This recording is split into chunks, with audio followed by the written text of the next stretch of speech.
Assalamualaikum warahmatullahi wabarakatuh. Alhamdulillahirabbil alamin wassalatu wassalamu ala asyrafil anbiya'i wa imamil mursalin sayyidina wa maulana Muhammadin wa ala alihi wa ashabihi ajmain, amma ba'd.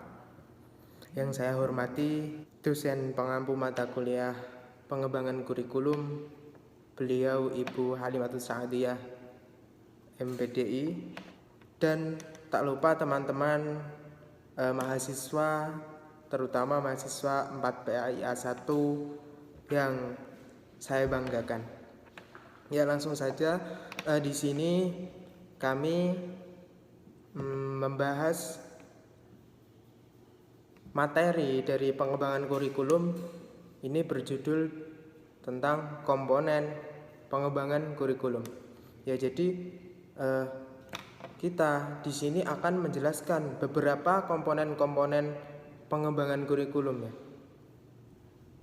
Ya, ada 9. Yang pertama yaitu kebijakan umum dalam kegiatan belajar mengajar. Kemudian yang kedua ada program kegiatan. Yang ketiga rencana pengembangan sekolah. Yang keempat orientasi dan struktur kurikulum. Yang kelima skema kerja. Yang keenam penilaian perekaman dan pelaporan. Yang ketujuh petunjuk teknis. Yang kedelapan perencanaan jangka pendek dan menengah. Dan yang kesembilan strategi monitoring. Jadi itu langsung saja akan disampaikan oleh pemateri pertama. Komponen-komponen kurikulum. Yang pertama ada kebijakan umum kegiatan belajar mengajar. Komponen utama dalam kerja pengembangan kurikulum adalah kebijakan dalam kegiatan belajar mengajar. Kebijakan didefinisikan sebagai pelatihan atau metode kegiatan yang telah dipilih baik oleh lembaga, kelompok, atau individu dari sekian alternatif yang ada, dan dalam kondisi yang diberikan untuk membantu dan menentukan keputusan saat ini atau masa yang akan datang. Dan yang kedua ada program kegiatan. Program kerja bidang kurikulum merupakan uraian kerja, tujuan, indikator ketercapaian, dan unsur yang terlibat dalam kegiatan yang direncanakan. Dasar penyusunan program kerja bidang kurikulum adalah sasaran mutu dan sasaran kerja. Saat rencana kerja tahunan suatu instansi, strategi program kegiatan digunakan untuk memfasilitasi implementasi kebijakan dan monitoring. Tujuan dari program kegiatan ini adalah untuk memfasilitasi implementasi oleh pengambil satu kebijakan dan membuatnya fokus pada seluruh tingkatan sekolah selama periode kegiatan belajar. Dan yang ketiga ada rencana pengembangan sekolah. Menggambarkan hubungan antara kebijakan untuk belajar mengajar, program kegiatan, dan rencana pengembangan sekolah yang merupakan salah satu prioritas utama. Rencana pengembangan sekolah atau RPS adalah rencana yang dibuat oleh seseorang yang berwenang di suatu instansi seperti kepala sekolah ataupun guru, juga dosen, dengan prosedur dan cara yang benar. Proses penyusunan RPS melibatkan semua pemangku kepentingan sekolah dengan cara duduk bersama membahas setiap kategori program yang dirumuskan. Dan tujuan utama penyusunan RPS adalah agar sekolah dapat mengetahui secara rinci tindakan apa yang harus dilakukan dan mengetahui kewajiban dalam penyelenggaraan pendidikan. Yang keempat, organisasi dan struktur kurikulum. Beragamnya pandangan yang mendasari pengembangan kurikulum memunculkan terjadinya keragaman dalam mengorganisasikan kurikulum. Setidaknya terdapat 6 ragam pengorganisasian kurikulum, yaitu yang pertama, mata pelajaran terpisah. Kurikulum terdiri dari sejumlah mata pelajaran yang terpisah-pisah, yang diajarkan sendiri-sendiri tanpa ada hubungan dengan mata pelajaran lainnya. Masing-masing diberikan pada waktu tertentu dan tidak mempertimbangkan minat, kebutuhan, dan kemampuan peserta didik. Semua materi diberikan sama. Yang kedua, mata pelajaran berkorelasi. Korelasi diadakan sebagai upaya untuk mengurangi kelemahan-kelemahan sebagai akibat pemisahan mata pelajaran. Yang ketiga, bidang studi, yaitu organisasi kurikulum yang berupa pengumpulan beberapa mata pelajaran yang sejenis serta memiliki ciri-ciri yang sama dan dikorelasikan atau difungsikan dalam satu bidang pengajaran. Yang keempat, program yang berpusat pada anak, yaitu program kurikulum yang menitik beratkan pada kegiatan-kegiatan peserta didik, bukan pada mata pelajaran.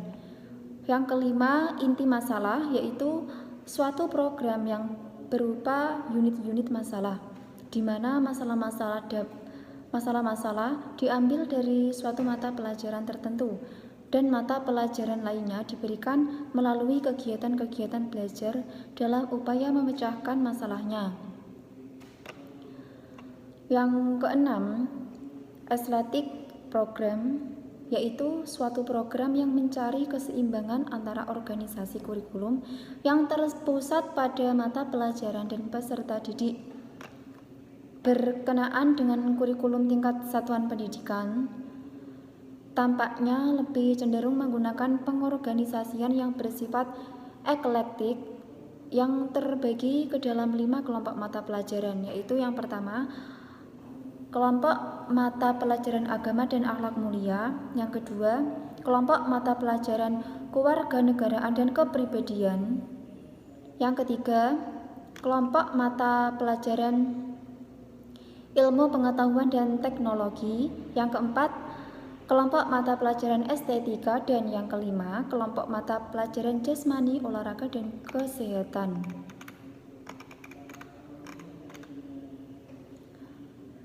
Selanjutnya yang nomor 5, skema kerja.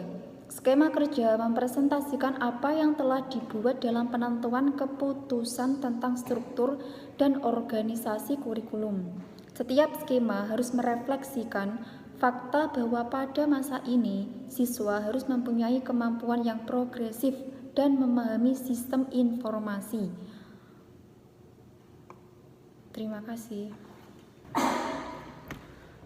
Baik, kita lanjutkan ya materi selanjutnya, yaitu tadi tentang komponen-komponen kurikulum.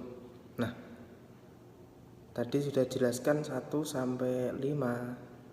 Selanjutnya yaitu yang keenam, penilaian, perekaman, dan pelaporan. Komponen yang keenam ini terdiri atas keseluruhan kebijakan sekolah untuk melakukan perekaman, pelaporan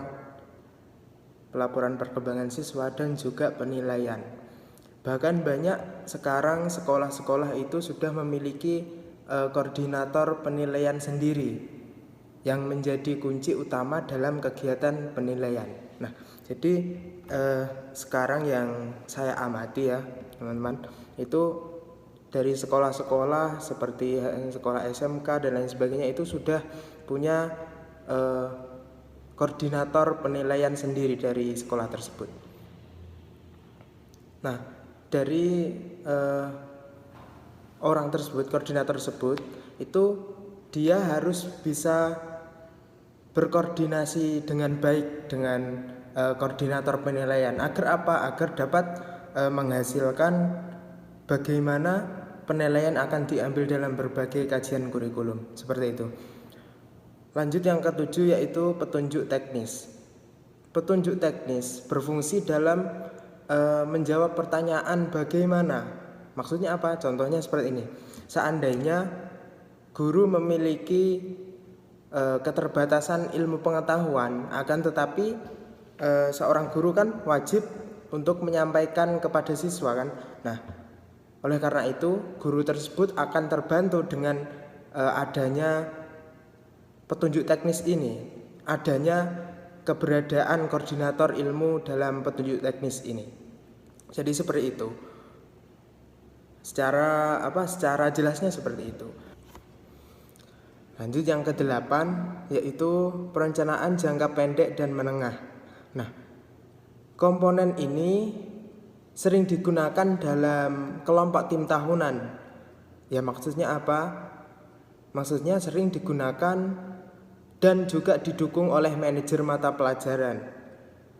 Skema kerja ditransfer dalam suatu rencana detail yang mempunyai tujuan belajar yang sangat luas, sumber diidentifikasi serta dialokasikan, dan nantinya juga dikonfirmasi agar kurikulum dapat diorganisasi dalam kurun waktu tertentu yang telah disetujui dan sudah direncanakan tadi. Oke, selanjutnya yang ke-9 yaitu strategi monitoring. Apa sih itu strategi monitoring? Ya, strategi monitoring ini adalah komponen terakhir dalam kerangka kerja pengembangan kurikulum ya. Jadi 1 sampai 9 tadi ini yang terakhir seperti itu. Nah, outline dari strategi monitoring ini akan diadopsi di sekolah, harus mengacu pada implementasi kebijakan belajar mengajar dan memperhatikan kualitas monitoring. Nah, sebelumnya apa sih monitoring itu? Nah, monitoring merupakan kegiatan untuk mengetahui apakah program yang dibuat, yang direncanakan itu berjalan dengan baik atau tidak. Itu bisa berjalan lancar sebagaimana mestinya atau tidak, seperti itu. Adakah hambatan-hambatan ataupun masalah-masalah dalam melaksanakan kurikulum yang sudah dibuat? Nah, itu definisi monitoring. Nah, monitoring sendiri lebih menekankan pada pemantauan proses pelaksanaan.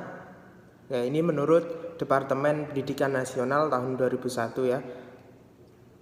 Terus kemudian monitoring juga lebih ditekankan untuk tujuan supervisi. Nah, proses dalam monitoring ini meliputi 3 tahap, yaitu yang pertama menetapkan standar pelaksanaan, yang kedua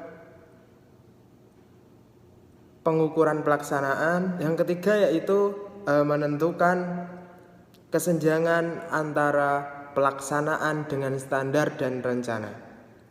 Kemudian menurut Dunn tahun 1981, monitoring mempunyai 4 fungsi, teman-teman. Yang pertama, ketaatan. Maksudnya apa? Ketaatan ini bermaksud monitoring itu menentukan apakah tindakan administrator, staf, dan semua yang terlibat ini mengikuti standar dan prosedur yang telah ditetapkan apa tidak, seperti itu ya. Intinya para staf dan yang terlibat ini beliau semua itu taat apa enggak ya. Jadi mempunyai fungsi yang pertama seperti itu. Kemudian yang kedua itu pemeriksaan atau auditing.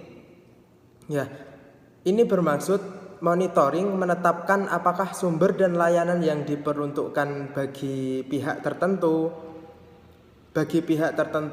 atau target telah tercapai pada mereka apa tidak. Intinya sebagai pemeriksaan.